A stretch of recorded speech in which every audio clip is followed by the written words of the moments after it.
sobre el tema de Peña. Peña, un líder nato del PRD, del Partido Revolucionario Moderno, tiene un seudónimo como el líder de masas debido a la gran oratoria que tenía en sus discursos y a las grandes batallas que libró. Sin embargo, hay muchas cosas que desconocemos de Peña y en el día de hoy yo voy a referirme a los intentos de asesinatos que hubo en contra de él y también hablar sobre los últimos días de vida y sobre qué se intentó hacer para salvaguardar su vida. Se viajó hasta la India y hay muchas cosas que la gente desconoce de la enfermedad y de los intentos de asesinato. Estos relatos son contados de manera en primera persona por Peggy Cabral, quien fue la compañera de vida de Peña y que actualmente todavía forma parte de la estructura gubernamental, formó parte de la estructura gubernamental en los gobiernos de Danilo y actualmente junto con Miguel Vargas dirige la cúpula del PRD o de lo que queda de él. A las últimas palabras que dijo Peña, y ahí tenemos uno de sus discursos. Peggy dice: yo le iba poniendo la camisa para ir al hospital y en la cama, y de repente él me mira y me dice: ay, Peguita, y ahí se fue. Esas son palabras de Peggy Cabral, que es la presidenta en funciones del Partido del Revolucionario Moderno. Ella tuvo una entrevista y habla de que a José Francisco Peña Gómez fue objeto de múltiples intentos de asesinato, incluso en el exterior y después de la gestión de Joaquín Balaguer. Dijo que esos intentos de acabar con la vida de Peña no solo ocurrieron en el periodo de los 12 años, sino que mientras él estuvo exiliado, vivió escondido y pasaba de casa en casa para preservar su vida. También en una etapa reciente, a ella le tocó también vivir amenazas, luego después de la muerte de Peña. Por ejemplo, hubo un atentado, un intento de asesinato en la última campaña, camino a Boca Chica, donde le cayeron a tiros. Y hubo un intento de matarlo. Eso fue lo más cercano a un intento de asesinato. Las campañas no eran como ahora, dice Peggy, que son seguras o más seguras. Las campañas en ese tiempo eran inseguras. Caminaban en caravana debajo de puentes y había gente militar desde las ventanas que tiraban, dice ella. Y ya ahora las campañas no tienen esa dosis de peligro. Ella habla del encuentro que tuvo con Satia Sai Baba. Y ese fue uno de los temas que quise traer a colación debido a que la gente no sabe que se intentó mucho curar ese cáncer. Cabral dijo que el diagnóstico de cáncer maligno que afectaba a su esposo y luego de agotarse todos los recursos científicos para que recuperara la salud, visitaron al gurú del sur de la India, Sai Baba. En ese encuentro llegaron sin cita en medio de una multitud de hombres y mujeres. Dijo, entre miles de personas, el gurú, él divisó a Peña y lo invitó a entrar. O sea, dentro de la multitud, Peña sin cita, Sai Baba reconoció a Peña y lo invitó a entrar. Empezamos a caminar por el mundo entero. Al llegar al lugar de la India, Sai Baba mandó entrar a Peña y le dijo: usted está muy enfermo, a usted lo enfermaron y yo lo voy a ayudar. ¿Usted quiere que yo le haga un anillo? Y Peña le dijo que sí. Sai Baba empezó a mover los dedos sobre la mano de Peña, en donde caía una especie de arena, donde luego apareció un anillo. Dice Peggy, salimos de ahí con la promesa de que nos iba a ayudar. Cuando Peña murió, que estábamos en el Estadio Olímpico, se acercó una persona con una túnica que tenía en su mano un ramo de olivo y me dijo: este ramo es para ponerlo en la mano de Peña. Y me entregó una carta, dice Peggy. Y la carta decía: yo prometí ayudarlo y yo lo ayudé a irse más rápido porque él estaba sufriendo mucho. Esto es un relato que hace Peggy a propósito de que se viajó a la India y en su mente estaba de que había fallado Sai Baba en el pronóstico que le dio a Peña, debido a que le dijo que lo iba a ayudar, pero la ayuda era irse más rápido debido a que Peña estaba sufriendo mucho. Ella relató en los finales de, que en el final de campaña Peña ya no se sentía bien, así que Peña le encomendó a ella asistir a los mitines de cierre de San Cristóbal y la capital. Y en el camino, cuando ella iba a estos mitines, la empezaron a llamar, comunicándole que Peña no se sentía muy bien. Ella cuenta que de regreso a su casa, a Cambita, a Montecristi, Montecristi. No, Cambita, San Cristóbal. San Cristóbal. Cambita, San Cristóbal, encuentra que efectivamente Peña no estaba bien y de inmediato llama a los médicos, a quienes lo aconsejan llevarlo al hospital. Antes de salir, Peña le dice que quiere comunicarse con Atuey de Camps y con Milagro Ortiz Bosch. Eso estamos hablando del último día de vida de Peña. Estábamos en campaña. No encuentro ni a Atuey ni a Milagros, dice Peggy. Le voy poniendo la camisa para ir al hospital y en la cama me dice, ay, Peguita. Y ahí se murió. 15 minutos después llamaron de la casa de Balaguer para informarle que le solicitaba una reunión para el lunes a las 10 de la mañana para apoyarle. Y Peggy le dijo, yo lo siento mucho, pero Peña falleció. Podemos decir, como resumen, que la intensa oposición del PRD, liderado por Peña Gómez, los gobiernos de Balaguer, le granjeó un liderazgo irrefutable ante la sociedad dominicana, que a su vez provocó que llegaran a ganar el respeto y la admiración del caudillo reformista. Señores, Peña Gómez, y yo lo decía al inicio, se convirtió y hoy se conmemora otro año más de su muerte. Un líder nato, un líder con muchas herramientas políticas, era líder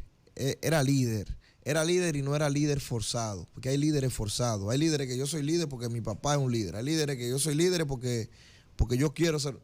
Usted tiene que nacer con cualidades, usted tiene que nacer con condiciones, y esas condiciones Peña las fue creando en el transcurso de su vida debido a todo el trabajo que Peña pasó y toda la marginación y todos los señalamientos por su color de piel, sus orígenes. Sin embargo, a pesar de todo lo que vivió en su vida, se convirtió en un líder respetado, se convirtió en un hombre de principios, se convirtió en un hombre de lucha, de defender con su voz a los que no tenían voces en este país. Por eso usted veía esos discursos multitudinarios de miles y miles y miles y miles de dominicanos. ¿Qué me queda a mí en lo personal de Peña? Hablando en nombre de los jóvenes dominicanos que vemos con objetividad las cosas y que anhelamos que esos tiempos en un sentido vuelvan, porque cuando en la época de Peña se tendía mucho a callar las voces de quienes se reclamaban, ¿verdad? Reclamaban libertad de prensa. En el gobierno de Balaguer, y hay que decirlo, nunca hubo culpables porque era imposible usted buscar un culpable. Me recuerdo ahora un discurso de Balaguer que le dijo a una periodista internacional, cítelo, ¿cuáles son? ¿Cuáles son lo que? Cítelo a ver si yo resuelvo o no resuelvo. Con esa frontalidad, usted tenía al presidente de la República. Pero creo que no era Ana Mintilia Lora. Era de aquí, de Teleantilla, de 1+1, que él en esa ocasión le enfrentó, porque Balaguer era muy, confrontaba mucho. Sí. Pero lo hacía con cierto nivel. Hablaba en parábola.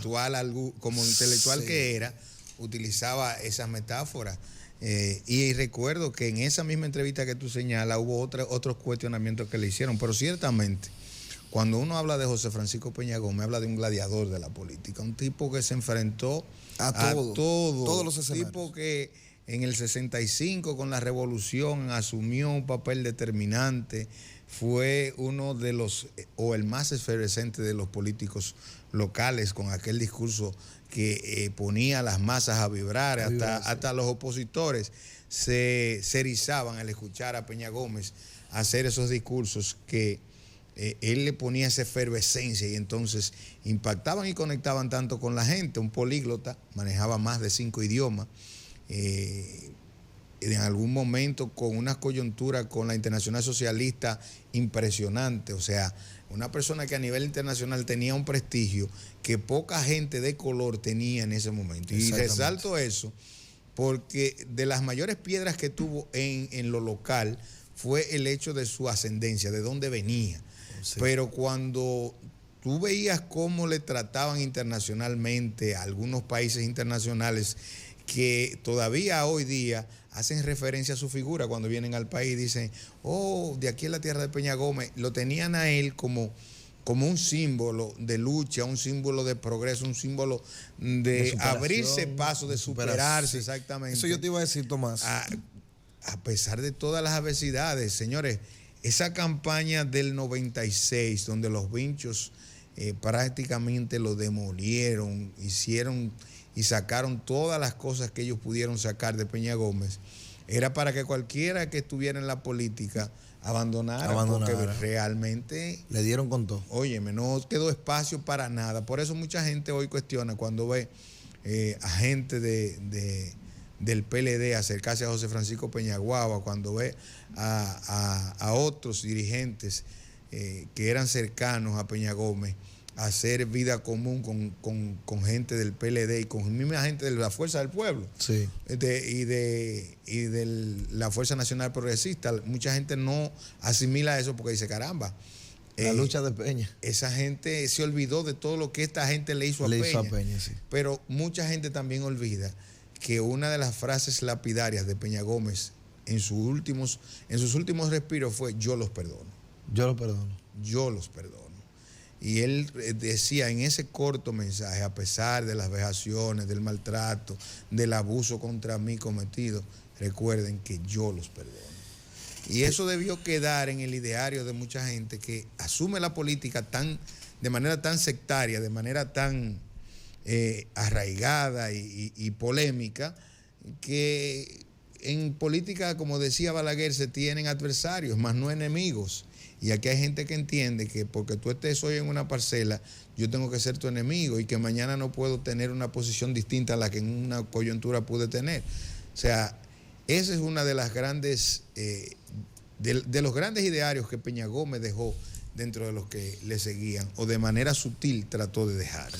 Sí, mira, de manera personal y hablando en nombre de los jóvenes, Tomás, como tú, como yo, como muchos dominicanos, yo me llevo de Peña cómo Peña se pudo superar, cómo Peña desde el lodo llegó a los más grandes escenarios políticos, empresariales y de toda índole, de toda élite aquí en la República Dominicana.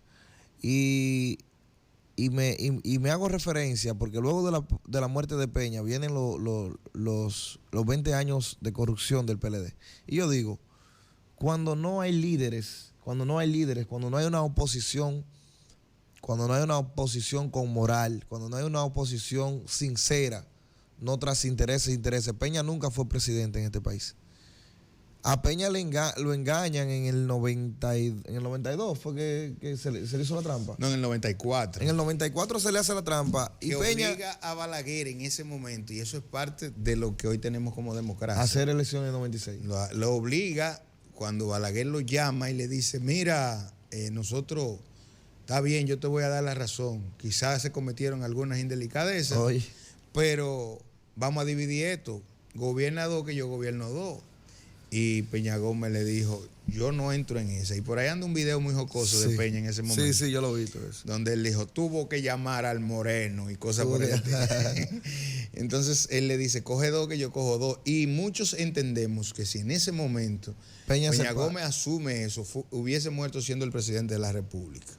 Porque probablemente habría desarrollado un gobierno con características humanas muy bien valoradas en su momento por de donde venía, por lo que había vivido y por lo que había lo que le ataba al sentimiento nacional y por muchas otras razones. O sea, Balaguer, aunque en los últimos 10 años de gobierno varió todo lo que habían sido los primeros 12 de su gestión, no dejaba de ser una persona, un caudillo, un reflejo muy marcado de dictadura. Me acuerdo en la frontalidad que yo te decía de Balaguer, me acuerdo ahora mismo cómo hablaba Danilo.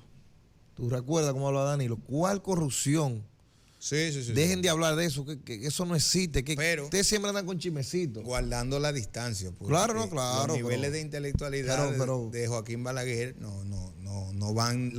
Donde Joaquín Balaguer daba una conferencia, Danilo limpiaba la silla. Pero eso yo lo sé. Yo me refiero a la frontalidad con que ellos hablaban la mentira. En un sentido. Como lo decían, con la certeza, la seguridad de que no estaba pasando nada. Mira, Balaguer goza de mi respeto a nivel intelectual, pero yo no tengo miedo a decir que Balaguer acabó con la juventud periodística de aquí, de este país. Sin duda alguna. Hay mucha gente que quiere que no, que Balaguer. Bueno, Balaguer fue parte de la dictadura de Trujillo también. Hay mucha gente. Balaguer fue parte de esa dictadura. Hay mucha gente que quiere reducir lo que fue el gobierno de Balaguer en relación a quienes le hacían oposición, que los perseguía, los maltrataba y en algunas ocasiones lo desaparecía, los mataba, el caso Narcisazo, otros casos puntuales que hay por ahí. Y en este fin de semana decía Minú Mirabal, presidenta de Opción Democrática, señalaba cómo en la Academia de la Historia Dominicana se ha estado tratando de desarrollar la idea de hacer más suave esas dictaduras de Trujillo y Balaguer, y es todo prácticamente parte de un plan, pero un plan al punto que en redes como TikTok, que ustedes saben todo lo que incide hoy en la juventud que no tiene capacidad de sentarse a leer y analizar, ya yo he visto gente hablando de las bondades del Trujillato, de la bondad de Balaguer, y entonces no hay forma de usted borrar, por ejemplo, lo que fueron los 12 años. Usted no le va a devolver a la familia de Amin Abel la tranquilidad que le robaron cuando delante de su familia mataron a Amin Abel, simple y llanamente por no coincidir con el pensamiento reformista, y con él a otros que también desaparecieron en el proceso, que se lo llevaron, que los mató la dictadura, la tiranía del gobierno de Balaguer. Uno tiene familiares marcados por aquella historia que los hacía permanecer huyendo, sin ser delincuentes, simple y llanamente porque sus ideas confrontaban al gobierno de turno. Y hay que decir que, de alguna manera, luego de lo ocurrido en 94-96, permitió a la República Dominicana vivir en un esquema de democracia distinto al que se vivió antes de esos tiempos. Y con ello, el aporte del doctor José Francisco Peña Gómez no se puede dejar de lado. Hay una invitación que nos están enviando en relación a una actividad a propósito de la conmemoración de este 25 aniversario del fallecimiento del doctor José Francisco Peña Gómez. Ahí está. Dice: cortésmente se le invita al conversatorio sobre la vida y obra del doctor José Francisco Peña Gómez, 25 años después. Eso será hoy miércoles a las 10 de la mañana, a las 5:30 de la tarde, en la biblioteca Pedro Mir, en el auditorio Manuel del Cabral, eso en la UAS.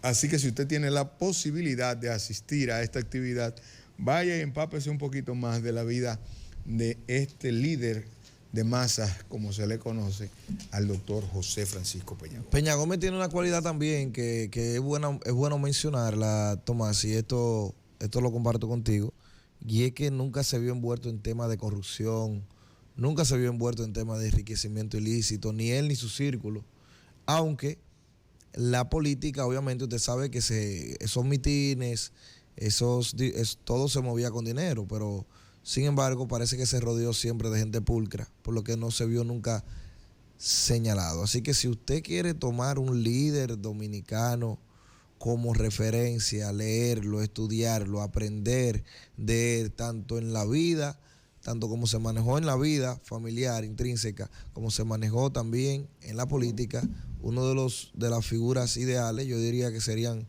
Juan Bosch, que sería Peña Gómez, porque nunca tuvieron esa intención marcada que tuvieron muchos que entraron pobres y salieron no millonarios, vamos a decir casi billonarios, porque si usted suma lo que ellos cogieron y lo que cogió su círculo, crearon un imperio del erario público, no fue nada lícito.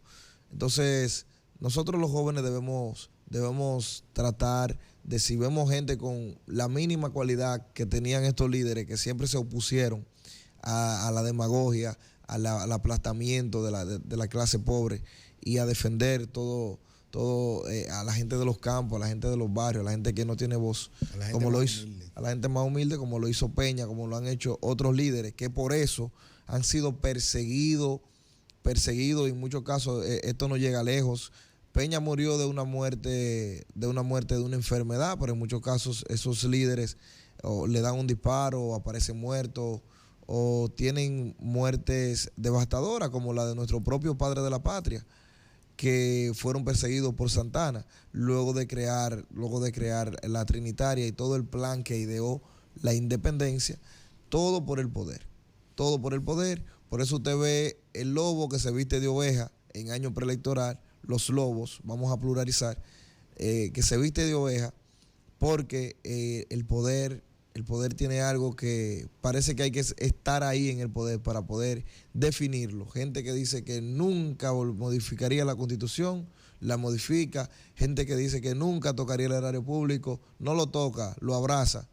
Entonces, por eso debemos abrazar a todos estos líderes que puedan surgir y que tengan los ideales, aunque sean parecidos a los de Peña. Luego de estos comentarios, Tomás, si está de acuerdo, vámonos. Sí. No, vamos a pasar a mi comentario para yo entonces. Ok.